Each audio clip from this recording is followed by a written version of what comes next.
Paskong Pasko, kabi-kabilang sunog ang nangyari sa mga lungsod ng Iloilo, Quezon at San Juan. Ilang bahay at apartment ang nasunog, 7 ang naiulat na nasawi. Makibalita tayo kay Dante Perelio.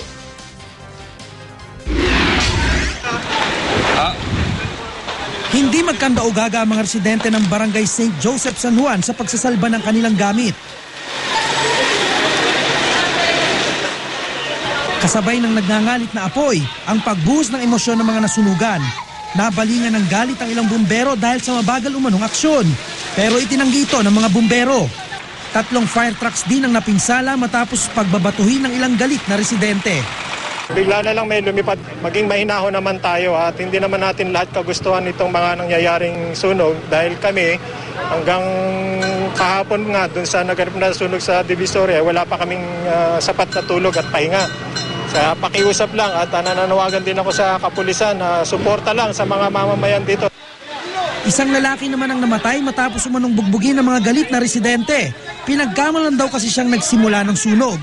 Sa investigasyon ng Bureau of Fire Protection, lumalabas na naiwang kandila ang sanhi ng sunog. Ayon sa pamahalaang lokal, nasa 500 bahay ang nasunog at 1,000 pamilya ang naapektuhan. Pinag-aaralang bigyan ng relokasyon ng mga biktima. Nasunog din ang apartment complex na ito sa Barangay Bungad, Project 7, Quezon City. Di bababa sa 6 ang namatay sa sunog. Hindi pa alam ang sanhi ng sunog.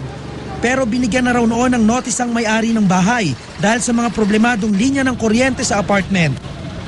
Inireklamo ng mga nakaligtas na tenant ng apartment complex ang matagal na pagresponde ng mga bumbero.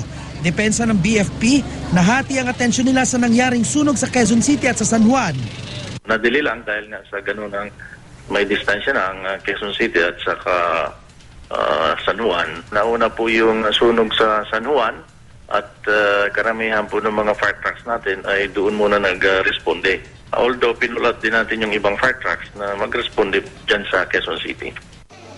Bago naman sumapit ng Pasko kagabi, nasunog din ang 2 bahay na ito sa Barangay Poblacion, Iloilo City. Walang natira sa gamit ng mga nasunugan. Lumalabas sa investigasyon na napabayaang sigarilyo ang sanhi ng sunog. Ayon sa BFP, maraming naitatalang sunog tuwing Pasko hanggang magbagong taon. Pangunahing sanhi nito ang electrical overload at paputok. Kaya payo nila, iwasan ang tinatawag na octopus connection at ang pagpapaputok.